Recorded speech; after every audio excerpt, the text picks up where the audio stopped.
everybody. This is Brian O'Haron on March 12th, 2009. A lovely day outside. Most of the snow is disappearing. Still got a lot of ice on the lake.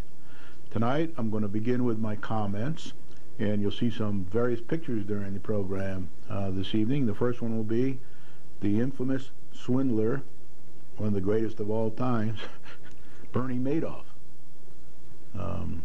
who up until today was living in a penthouse down in New York City after swindling many people in the world out of their life savings.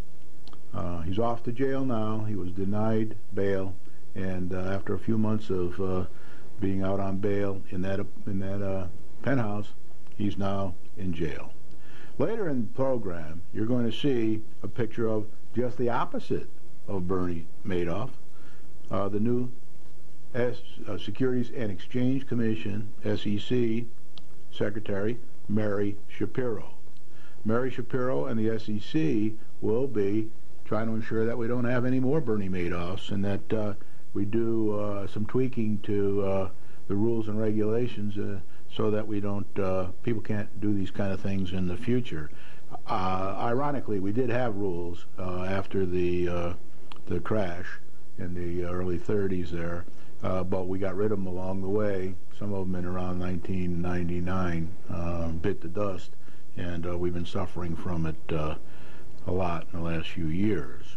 I'm also going to have a picture up of some Wall Street traders tonight, because it's wild down there with all these gyrations over the last 6 months or so. There's plenty of action going down there, so I thought we'd put a little attention on that, and I hope you enjoy that. So with that, I'm going to read the comments now. You'll probably see a picture of the Wall Street traders up there, and something to look at anyway, a little color. In Winstead, pardon me, the fiscal 2009-10 budget proposals will soon be presented to the Board of Selectmen by the Board of Education and the Town Manager, Keith Robbins. Preliminary BOE information, Board of Education information, has been issued. I saw it in the newspapers, and it will be presented here tonight. Now, during the last week, I went to 2 town meetings, one Board of Education meeting and one Planning and Zoning meeting. The total time I spent in those 2 meetings was 6.5 hours. 6.5 hours for the Board of Education redistricting meeting last Friday, and 3 hours on a Monday. And I tell you, these meetings last, and the chairs are not soft. They do take a break usually for 5 or 10 minutes in the middle, but they're tough meetings to sit through. I can understand why people don't want to attend. The selectmen have asked both the Board of Education and the town manager to strive for a budget that contained a 0 increase for the town's taxpayers. We'll find out here in a few more days. They're due on Sunday. We'll find out in a few more days whether they're going to achieve that goal or not. There are indications that they probably will, at least initially, until they're discussed with the townfolk, and maybe there may be some changes or may not be.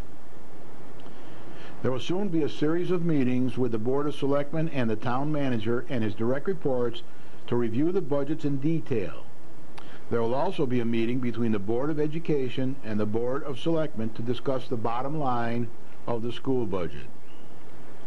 The Selectmen and Town Manager can't adjust the line items in his Board of Education budget, but they can adjust the bottom line, which is all-powerful.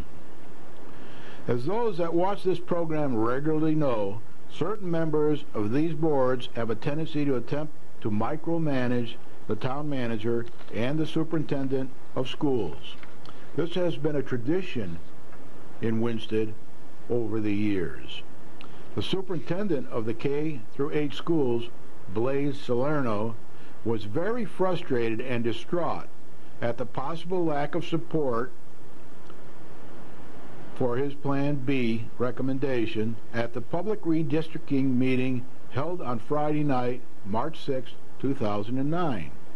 And at one point, late in the disastrously run meeting, said, and I've edited this a bit, but he said, "Darn it, folks, You hired me to be the education leader. I'm telling you that the way to move out of this budget crisis and move this district light years ahead is Plan B. And that's a little paraphrasing there. The meeting itself was very flawed from the beginning. Remember, it lasted 3.5 hours. In my opinion, the cost and savings information was ill-prepared and delivered to the board members at the last minute, making it difficult, if not impossible, for the 9 board members and other interested parties to prepare in advance for the meeting and ask questions and point out mistakes in advance of the meeting. Hence, an unprofessional meeting. We got plenty of unprofessional meetings in this town. That was an example. These Board of Education meetings tend to be unprofessional all the time. So I really have a problem with that. I don't go to many of these Board of Education meetings because they're too unprofessional for me, and then I can't sleep the rest of the night wondering why. The budgetary information was presented, perhaps not accurately or in enough detail. It looked like it was kind of rushed together for the meeting, to a large, very diverse audience. We had all kinds of people in the audience, people who knew nothing about running a school to people who were experts at it. And the Board of Education, in a very complex manner by the new, poor guy, K-8 finance director. I don't mean to disparage the finance director. He's only been around a few weeks. Got a tough job. He's the 4th one in the last 3 or 4 months. So, but it does look like he was trying to sell his plan, and the people weren't buying at the time. The question and answer session was not managed very well by the chairperson and lasted much longer than necessary. Let's see here. Finally, after some unnecessary confusion over what motion was on the table, a board member made a motion to support the school superintendent and approve Plan B of the second of the redistricting options that were on the table. This was seconded rapidly, and the vote was taken.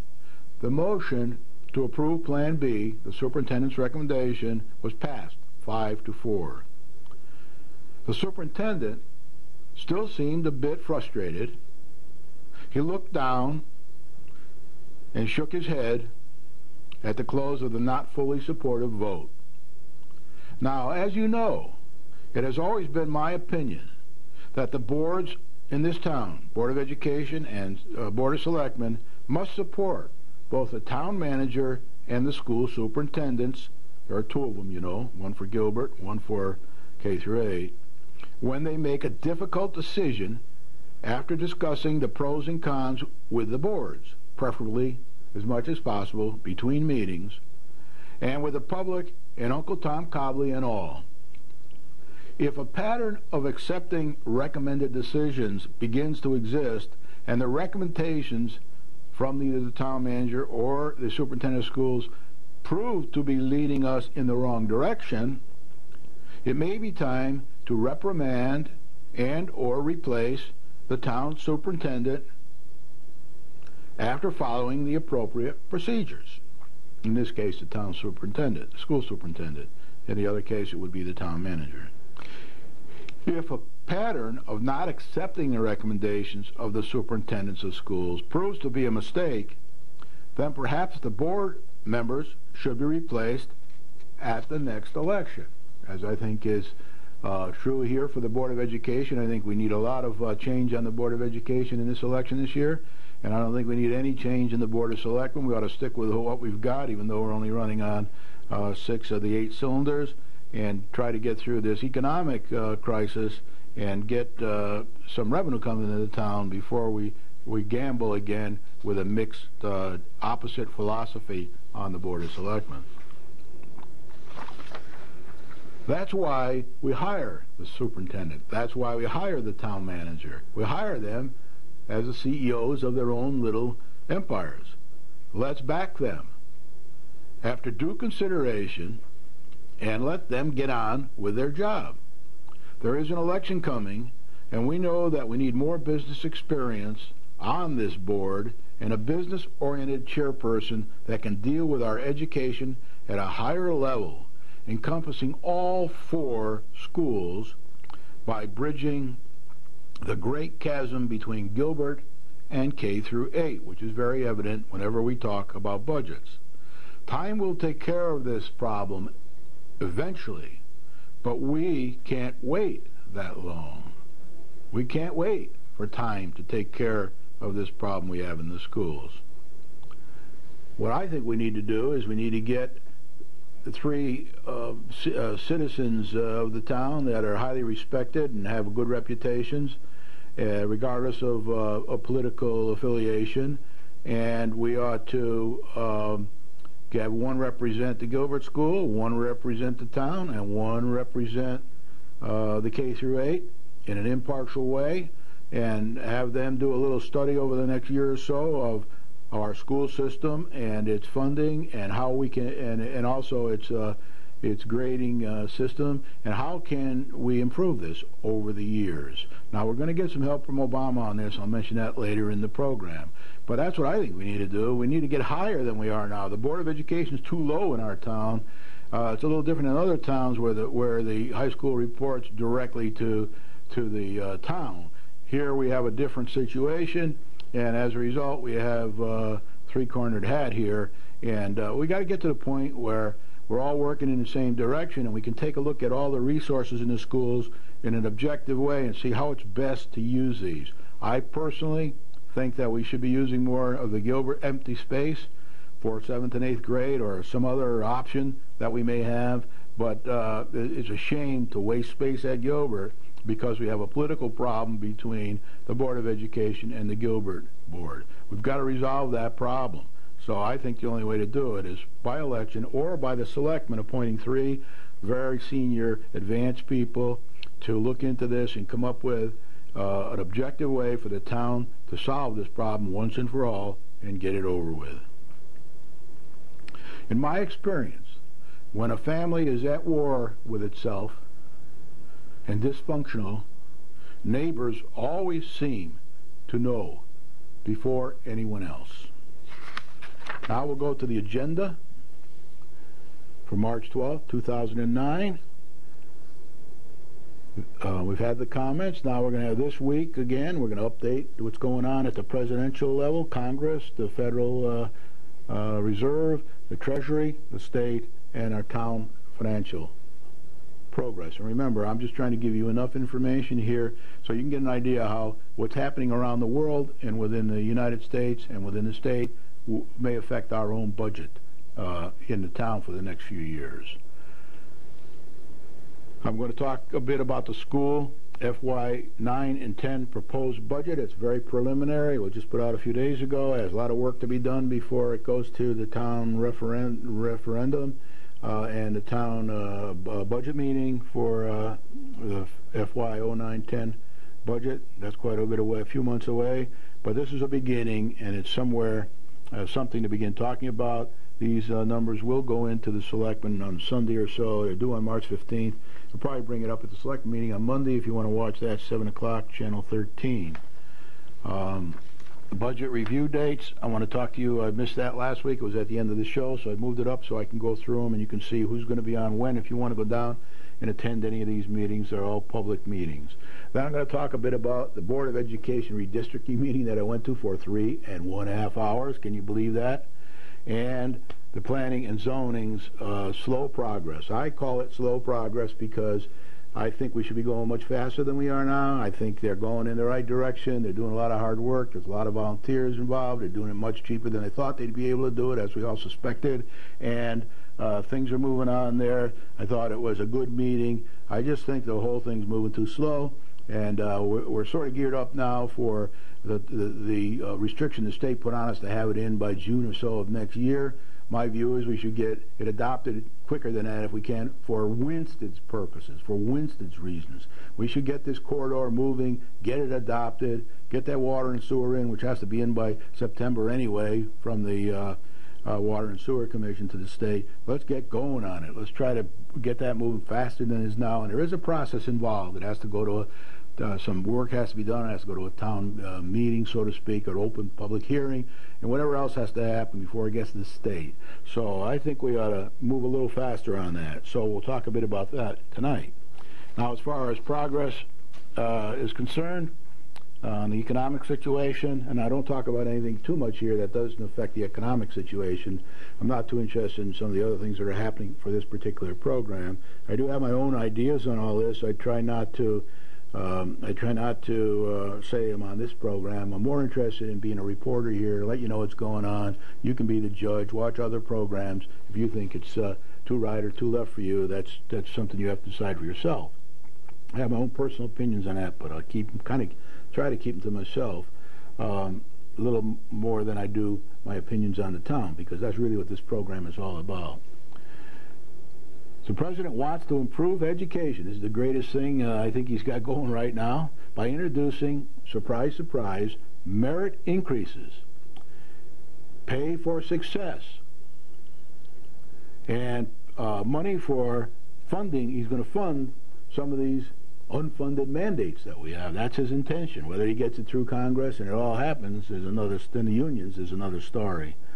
This will be very interesting. So he really wants to do a lot with the teachers' unions to make this a much more let's pay for success, let's give peer merit increases. I think that's something that'll be very interesting in watching. That will help us on one hand and maybe hurt us on another. It'll help us because we might have to spend less on these unfunded mandates in the town, in our budgets, but we'll have to pay more federal tax, so for many people it'll be more expensive, and for some people it'll be a little less expensive. This year, this week, the $410 billion spending bill with 8,000 earmarks, and remember, the President promised no earmarks or minimal earmarks when he was running for office. But he signed this bill in private, which is another thing. He said he would try to be as transparent as possible and let everybody see all this stuff, while asking for better standards on earmarks in future spending bills. There's a lot of controversy about this, but this bill has been enacted, and that's another $410 billion into the spending side of the ledger. Together with Treasury Secretary, he asked for major world allies to consider stimulus packages of their own. Right now, Europe and other of the G20, the top 20 economic countries in the world, are not too happy with the United States, and there's going to be a lot of work over the next few weeks to try to smooth that over there. He wants them to get stimulus packages of their own countries in an effort to balance the world economies. And both the Treasury Secretary and the President's view here is that if we don't get balance around the world, we will not be successful. So we need balance, and we need them to buy from us. We need to sell to them.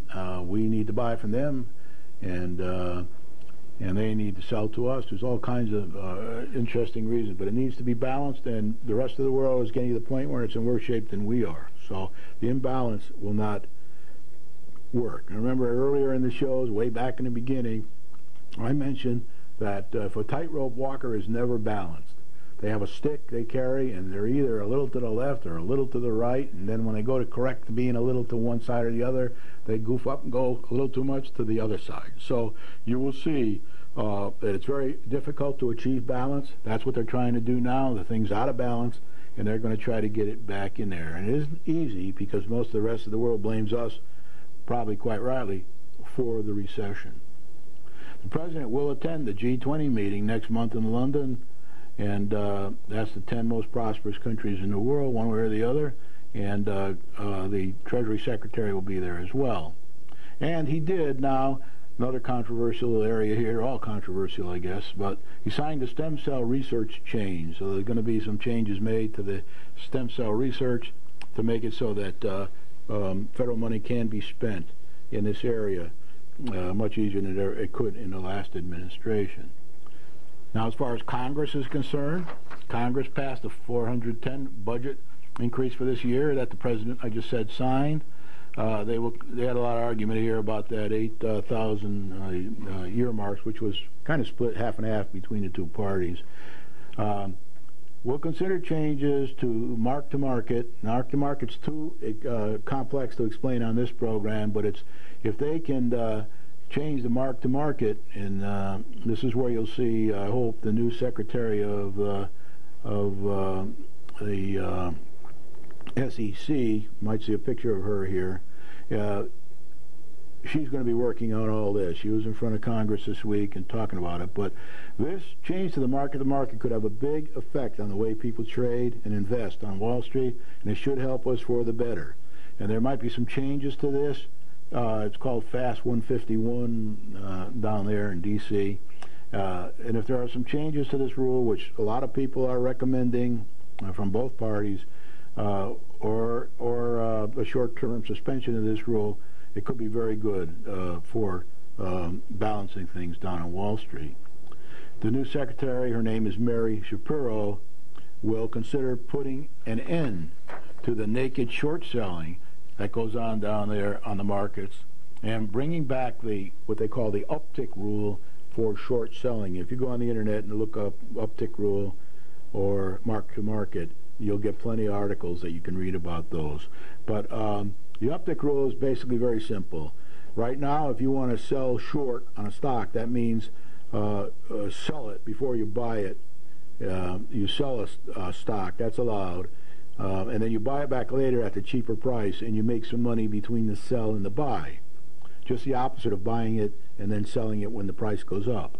So right now, if you want to sell short, you can just sell short, and you can pile on. The shorts can jump on there and beat a stock down from $100 to $1 in a day, or maybe a little longer, but in a short period of time. This change to this uptick rule will make it so that you can't sell short twice in a row. You have to make sure that there's an uptick on that stock before you can sell short again. So it has to go up before it can go down again. That will slow down a lot of this race to the bottom that the bears use when they do short selling.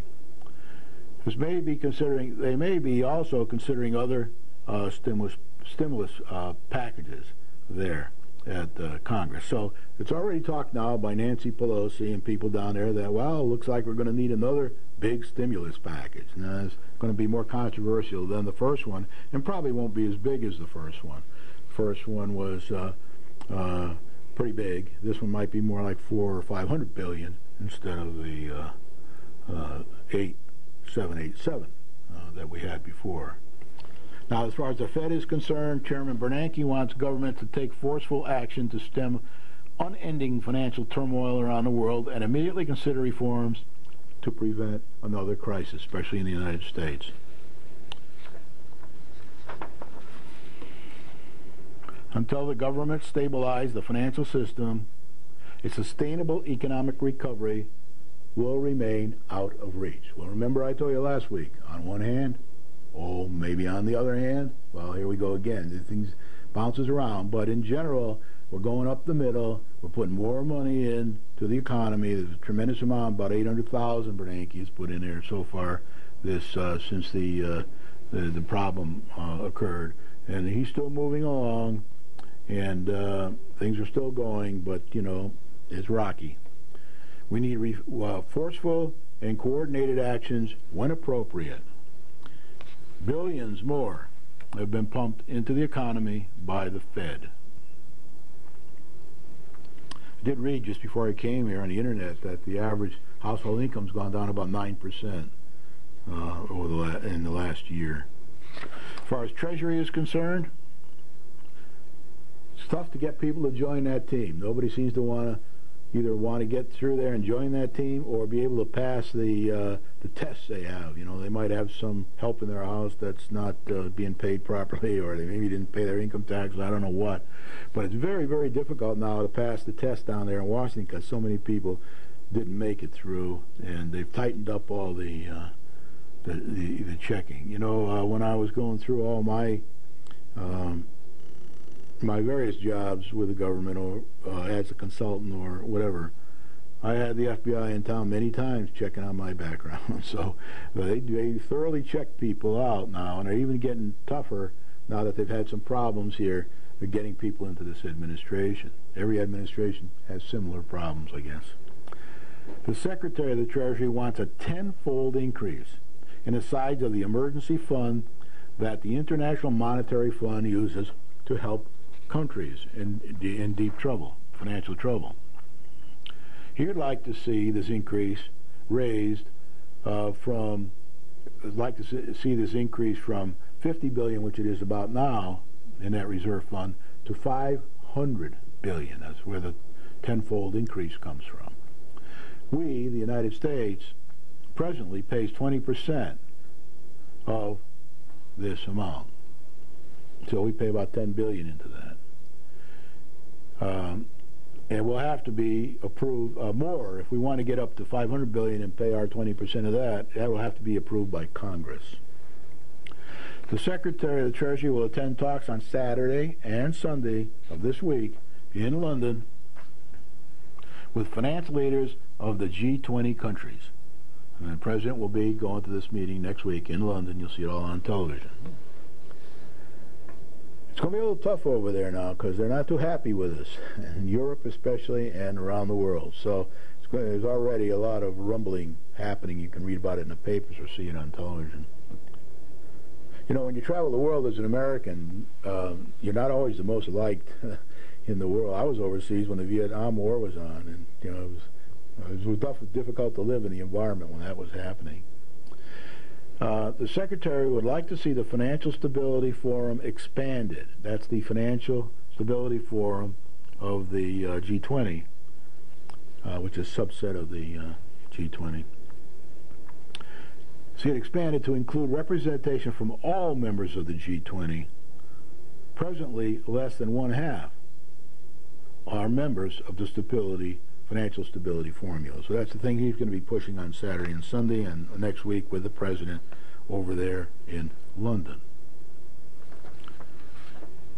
The Financial Stability Forum will play a major role in new financial agreements between the countries, which are very, very important if we're going to get out of this pickle we're in around the world in the economy in a reasonable length of time. I don't think anybody thinks we won't make it eventually, but nobody knows when. Freddie Mac, which is now 100% owned by the government, needs 50+ billion as a result of losses in 2008. The Treasury is expected to pay that this month. This last quarter, the quarter that ended at the end of the year, they lost 25 billion around in the fourth quarter of 2008, down from 23 billion in the third quarter. So that's about 100 billion a year if it keeps going the way it's been going. General Motors, thank God, doesn't need 2 billion loan that it thought it needed for this month, for the month of March, because they've been doing a lot of cost cutting, and the cost cutting is beginning to improve their situation and make them more effective. I got a little word here, yippee. We're glad to see this. This is a big step forward. They're actually saying they don't need $2 billion this month that they thought they needed last month. A top Treasury official, Neil Kashkari, he was actually appointed by the Bush administration, told the House Oversight and Government Reform Committee not to force spending by the banks. Don't make them make lousy loans, is basically what he's saying. Don't force the banks to make loans that they might think risky. The people at the local level dealing with the local banks know better than Congress how to deal with these loans. They're still working on the toxic asset plan with private industry, and we should have more details about that in a week or two. That's still being worked on. They're still doing the pressure tests and all that, and it's very controversial, the whole thing. But if it's done right, it should help us get out of this pickle sooner than perhaps we think we will. As far as the state is concerned, these slowpokes are still working on distribution of Connecticut stimulus money to towns and cities, and they still, first before they distribute it, they have to decide who they're going to distribute it to and when. So that's being worked on at the state level. Keep your eye on the Hartford Current and the and the Hartford channels for more information on that. As far as our town is concerned, the proposed budgets are due on March 15th, which is Sunday, 2009. $133,991 has already been given for the Winchester Housing Authority, so congratulations to them. $142,658 has been given to us for Title I for K-12 through 12 disadvantaged children. It's been given to the Winchester School District, and again, that's K through 12, not just K through 8.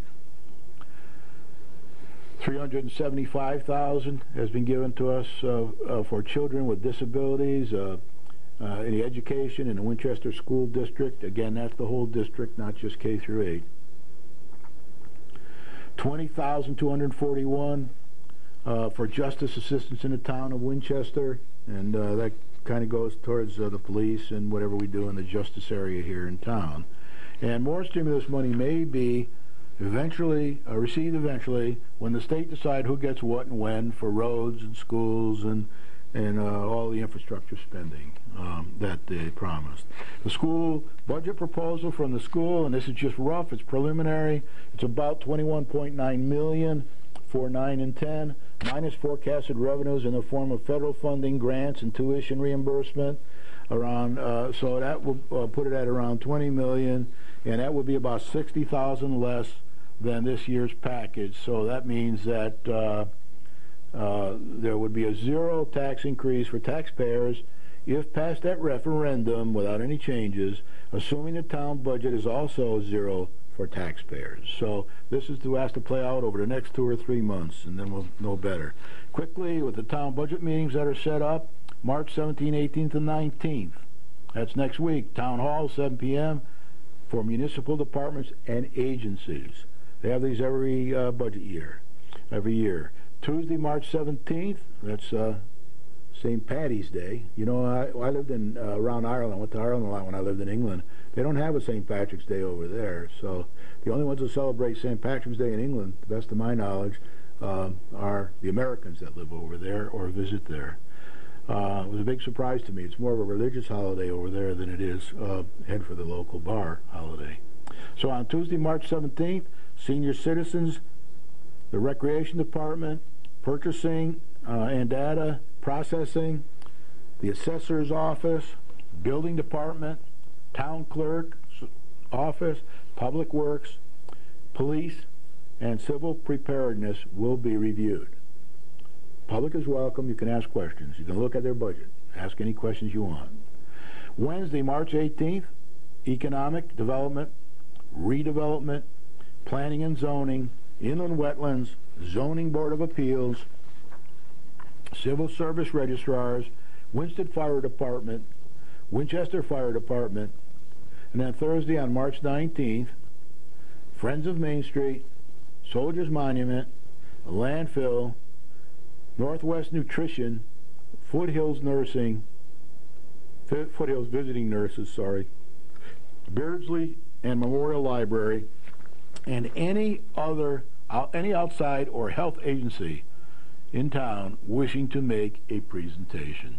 If you want to do that, if you're one of these outside, call up the town hall, let them know you're coming, or just show up. On March 26th, at the Pearson School at 7 p.m.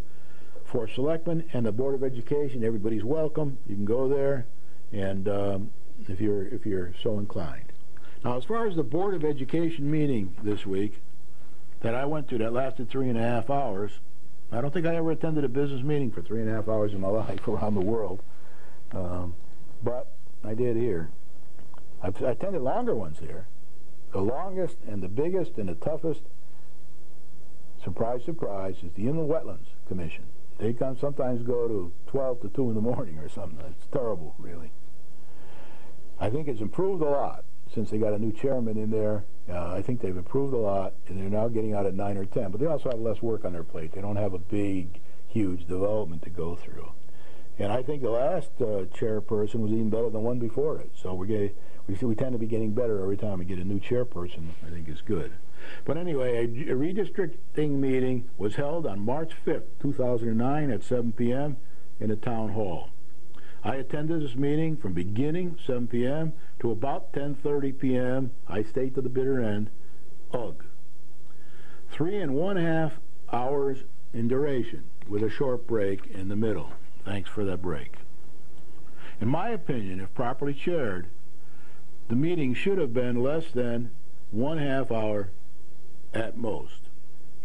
After 3 excruciating hours of presentation for most, including the K-8 superintendent,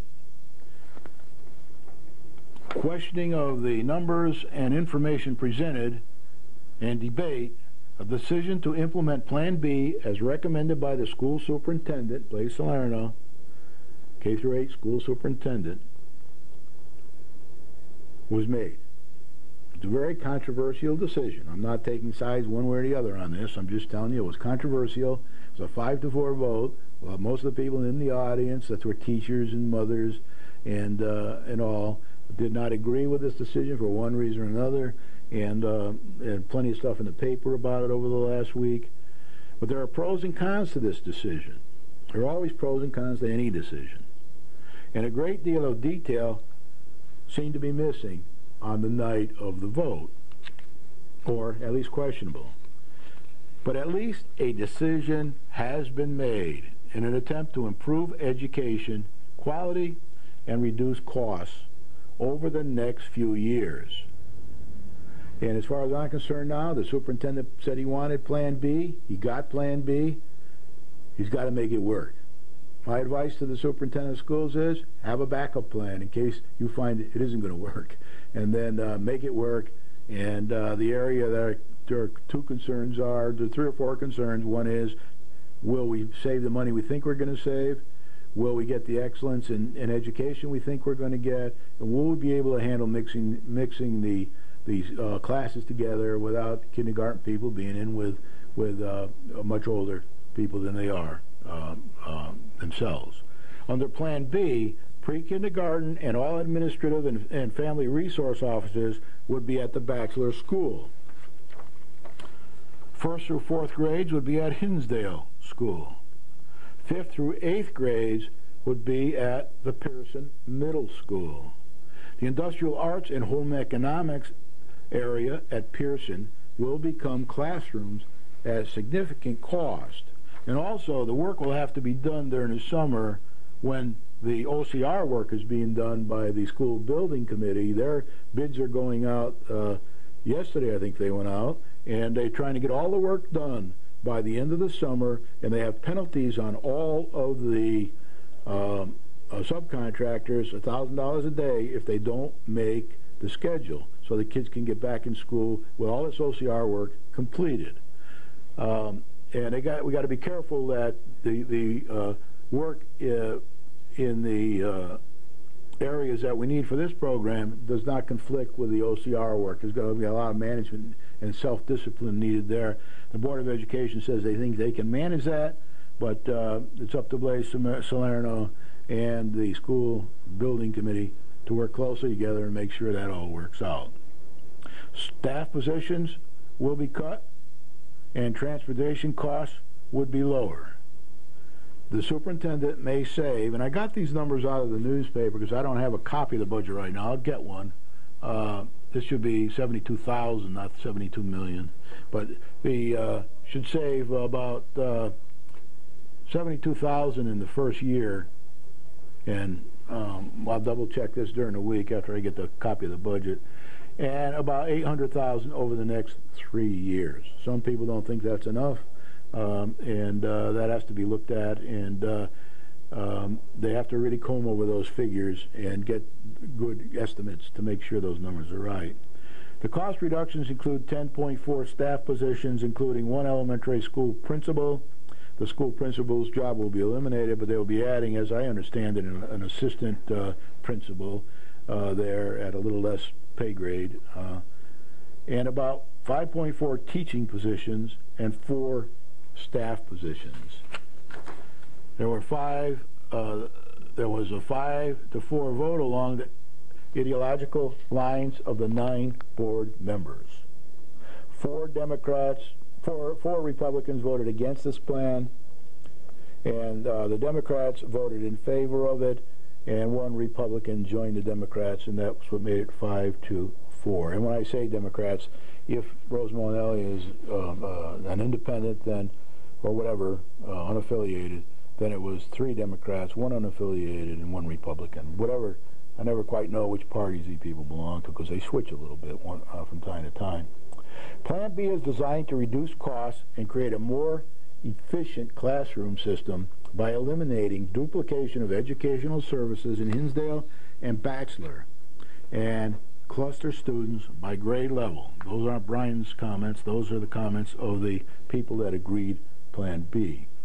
The K-8 superintendent doesn't support sending 7th and 8th graders for reasons of education. He doesn't want to send the 7th and 8th grade students to Gilbert, and does not support, and did not, and does not support Plan A.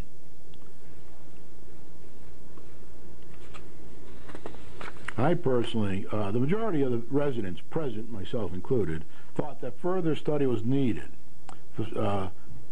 before this decision was made. Unfortunately, time doesn't allow for that now. So there was a lot of commotion, and still is a lot of commotion. And what I think they ought to do is start planning for the following year now, so when they get to the following year, if we have a terrible economic situation still, they'll be prepared for that. Because then they may have to consider sending kids to the Gilbert School to get more cost savings, and they may not. As you know, the number of students is dropping in both of these areas. The Board of Education will now present a fiscal year 2009-2010 budget proposal to the town for consideration. The Board of Selectmen will meet with the Board of Education, as I said earlier, on March 26, 2009. Put it in your calendars if you're interested. Hardly anybody comes to these meetings. I've been to the last 2 or 3 years meeting. Probably get 10 people in the audience at each one. That'll be at 7 p.m. at Pearson Middle School. They usually have it in the band room. We'll know closer to the date where that'll be. Okay, now, again, I think that we really should have a plan for the longer term. We shouldn't be rushing at the last minute when a crisis happens. We've known for a long time the number of students were going down at both K through 8 and at Gilbert. We should be managing this situation, not reacting to an economic problem. This problem of the number of students going down has got nothing to do with our present economic situation. The present economic situation has just forced us out into the open and made us deal with a problem we should have dealt with all along, and that's why I fault the Board of Education and think we need more business people in there who can look farther down the road and see what we need to do to keep from having these types of problems. And remember, just 1.5 years ago, we were looking at spending about $10 million to fix up Pearson, and 1.5 years later, we were thinking about closing Pearson. That does not imply good planning by the people that were in favor of the last bond package. Planning and zoning. The town's plan of conservation and development, POCD, update for the state's adoption. The state, we must have it adopted. I think it's June of next year. I'm never quite sure about the month, but we must have it adopted by then, is finally on the move again. This thing has been around for a long time. The update is long overdue after years of neglect and lack of funding by the town and its taxpayers. A whole different approach could have been taken over the years on this, and for one reason or another, whatever it was. So the update is long overdue after years of neglect and a lack of funding by the town and its taxpayers. I think they could have done it within existing budgets over the years, but for one reason or another, they didn't. Thanks to the state's insistence that the existing 1994 plan must be updated by June of 2010, and the new Board of Selectmen's commitment and determination, the update may be on schedule for the 2010 date. My own view is we should do it in an evolutionary way, and we should get it in there long before that, get the water and sewer down the corridor approved so we can get on with these developments should the economy allow it, and we will be in good shape for that. And That's my view. And then we should follow through with other areas of the town that we want to be done and get them adopted from year to year. But this will take the heat off. Getting something down there for the corridor, maybe something else with it too, but as soon as possible is probably the best way to go there. Difficult management decisions have been made, 5-2, and money has been directed by the new Board of Selectmen to enable the required update to the POCD to move at the pace it's moving at now. A grant has also been received from the state to help us. $15,500 or so, might be off a little on this, but not much, in 207-28 budget was allowed for this by these present selectmen, mainly the 5 in the majority. 15,000, they all voted for it, of course, but this is the first Board of Selectmen to vote for that kind of money for this planning, conservation, development, planning and zoning in many, many years. Then in the 2008-2009 budget, another 15,000 or so. There might be some change there either way. And that allowed them to get along and do the work that I saw at the meeting on Monday night.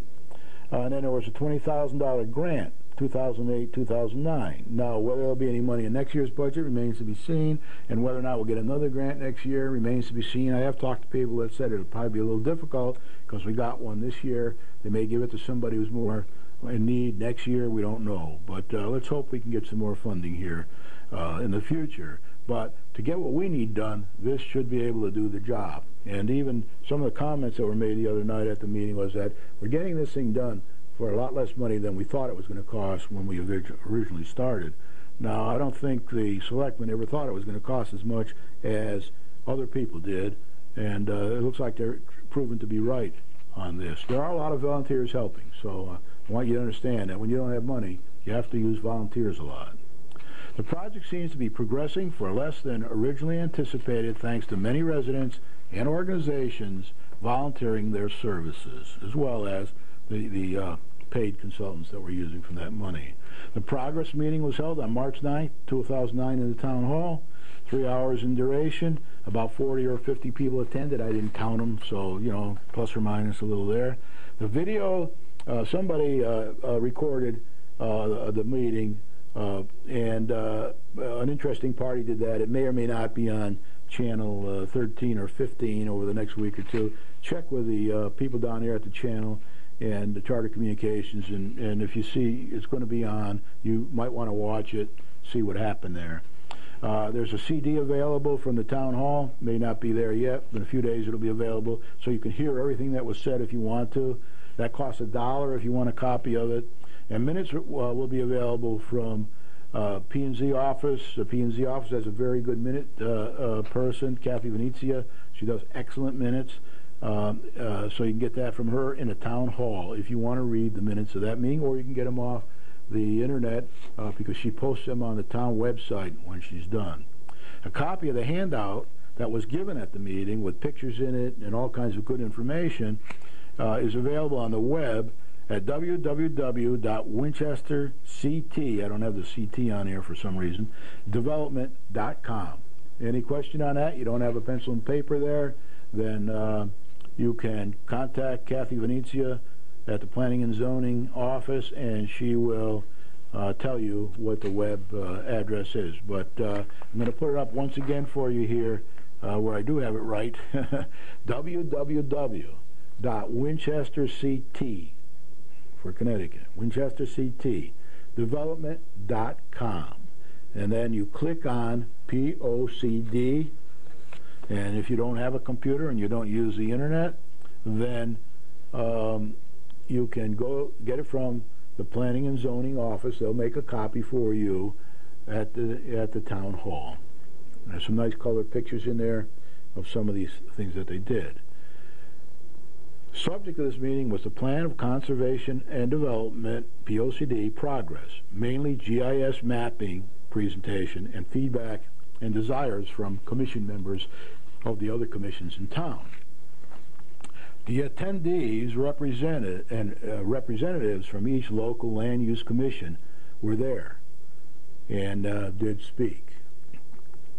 The only one I don't think that had was the Zoning Board of Appeals. I don't think they said much. But Planning and Zoning was there. It was their meeting.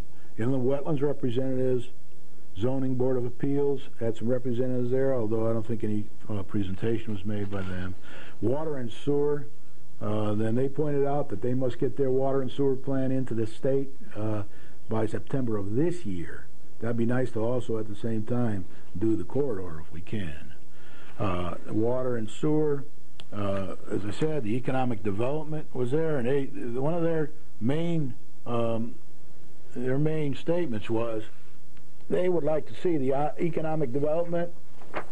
They would like to see the corridor, enterprise corridor, be done in this plan. The redevelopment was represented, conservation was representing, and the housing authority. Now, as far as the state's concerned, the Northwest Conservation people district was also there. Northwest Conservation District, and they made a nice presentation of this GIS and how it works, and gave examples of how it could be used by our planning boards to make their job easier. This was kind of a tools meeting. Here's tools that are available to us in town at these commissions to make it easier for us to gain information and make responsible decisions. And that they want to use those tools in doing this plan of conservation and development that they're working on now. The planning contractors that were there were TPA, which is one of our consultants on this whole POCD issue. That's where we're spending this money, I pointed out earlier. Lennard Engineering had a person there as well. Various guests and members of the public were there, mainly people from around the lake and people that are interested in conservation. Most of the people are interested, of course, in both, but, you know, it's like the tightrope walker. It's difficult to get a balance. It's hard to get people that are interested in development to come to these meetings, but it's easy to get people that are interested in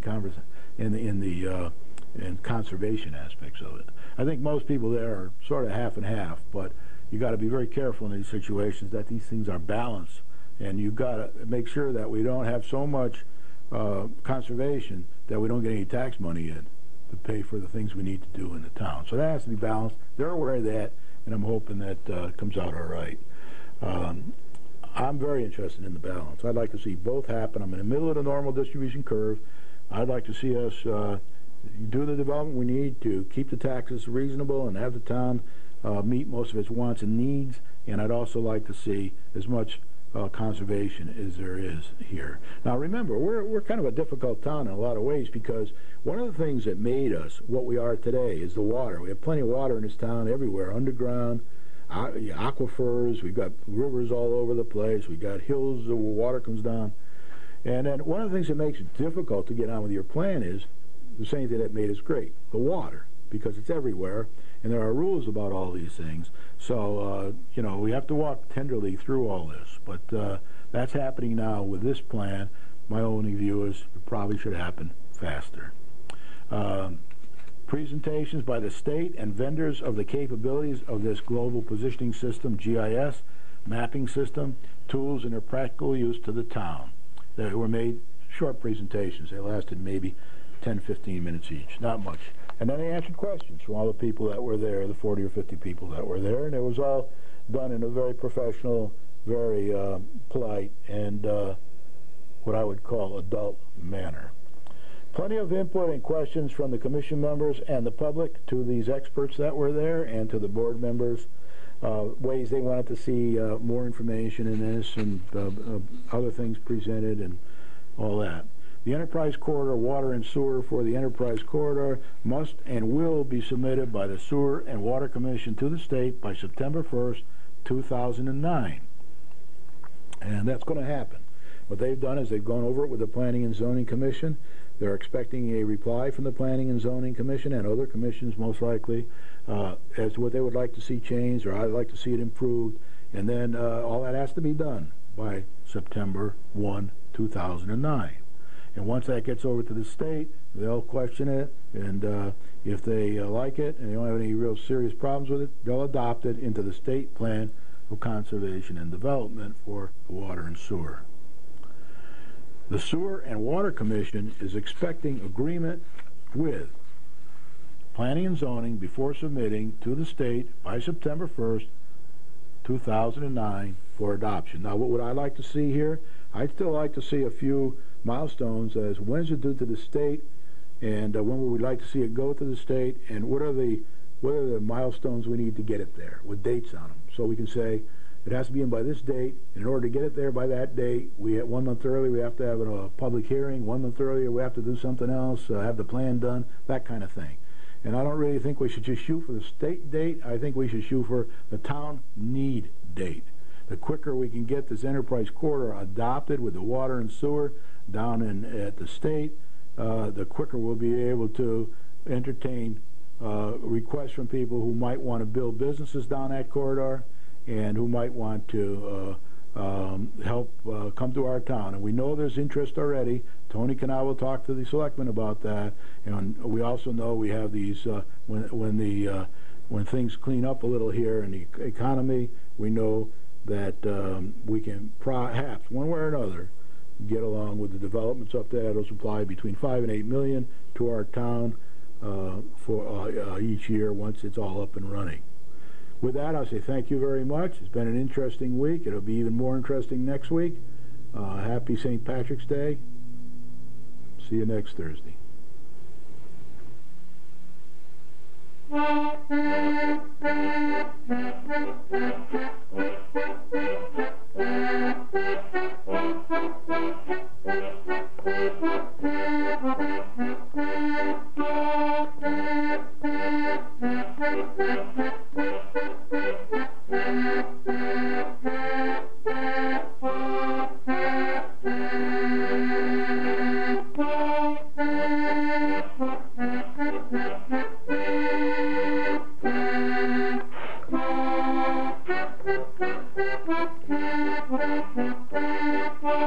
Thank you.